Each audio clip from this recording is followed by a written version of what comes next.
Apa kabar semuanya para pemirsa pencari ilmu pengetahuan yang sangat cerdas dan berbahagia. Selamat datang dan selamat mencari ilmu pengetahuan di YouTube channel Kunci Sejarah. Nah, kali ini Kunci Sejarah akan membahas mengenai suku Ainu Jepang. Begini penjelasan dan sejarahnya.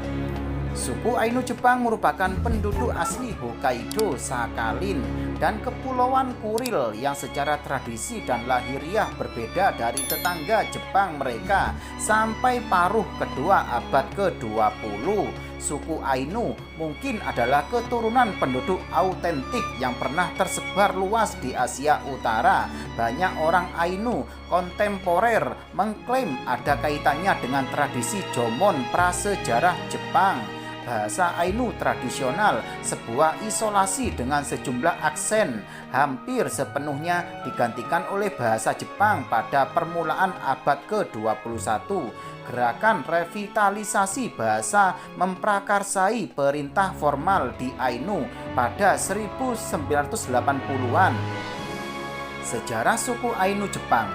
Suku Ainu pernah tinggal di keempat pulau utama Jepang. Pakaian tradisional mereka termasuk kain kulit kayu, seringkali dihiasi dengan desain geometris. Meskipun Ainu sebagian besar adalah budaya berburu dan meramu, beberapa anggota juga terlibat dalam pertanian berpindah, metode di mana ladang digunakan selama beberapa musim dan kemudian ditinggalkan agar tidak menguras tanah.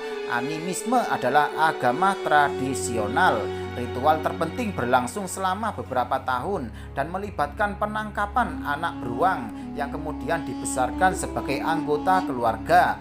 Pada waktu yang ditentukan, beruang itu dibunuh secara ritual. Setelah memperlakukan beruang dengan baik dalam hidup, Ainu percaya bahwa dalam kematian, rohnya akan memastikan kesejahteraan komunitas angkatnya.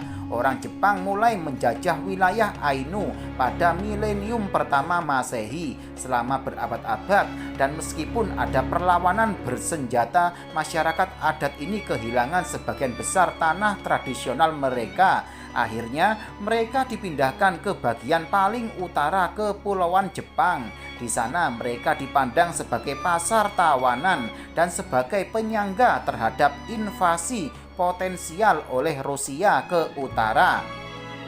Kontrol Jepang atas wilayah Ainu diperketat setelah restorasi Meiji 1868.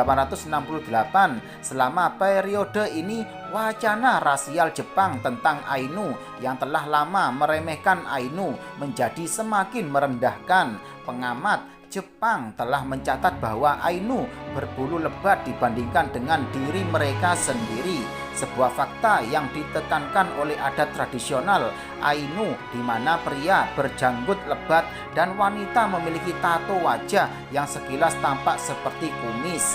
Perbedaan fisik lainnya termasuk tidak adanya lipatan epicantal dan kecenderungan untuk memiliki warna kulit dan rambut yang lebih terang daripada orang Asia Timur lainnya. Untuk berbagai alasan, pseudosain Jepang akhir abad ke-19 terpaku pada rambut Ainu dan mendalilkan banyak gagasan tidak masuk akal untuk penyebabnya. Mengklaim misalnya bahwa Ainu kawin dengan hewan untuk menghasilkan anak berbulu. Gagasan ini yang mendukung sebutan merendahkan Ainu berbulu, memberikan rasionalisasi untuk asimilasi paksa dan pelestarian diskriminasi.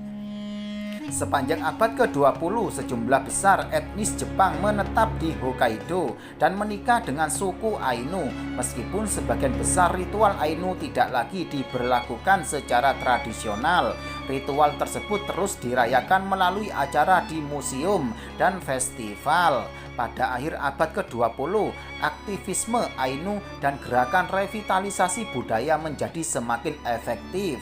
Aktivis Kayano Shigeru terpilih menjadi anggota Diet Jepang atau parlemen pada tahun 1994, orang Ainu pertama yang mencapai penghargaan itu, dan sejumlah reformasi hukum yang melindungi budaya Ainu disahkan pada tahun-tahun berikutnya. Pada tahun 2008, Jepang secara resmi mengakui Ainu sebagai penduduk asli, membalikan tindakan tahun 1899 yang menyatakan mereka sebagai mantan aborigin. Sekitar 25.000 orang keturunan Ainu tinggal di Hokkaido pada awal abad ke-21. Nah, demikianlah penjelasan dari YouTube channel Kunci Sejarah ini. Semoga bisa menambah ilmu pengetahuan buat kalian semuanya ya. Dan jangan lupa selalu simak YouTube channel Kunci Sejarah ini setiap harinya agar kalian tidak tertinggal informasi mengenai ilmu pengetahuan berikutnya. Sekian, terima kasih, semoga bermanfaat.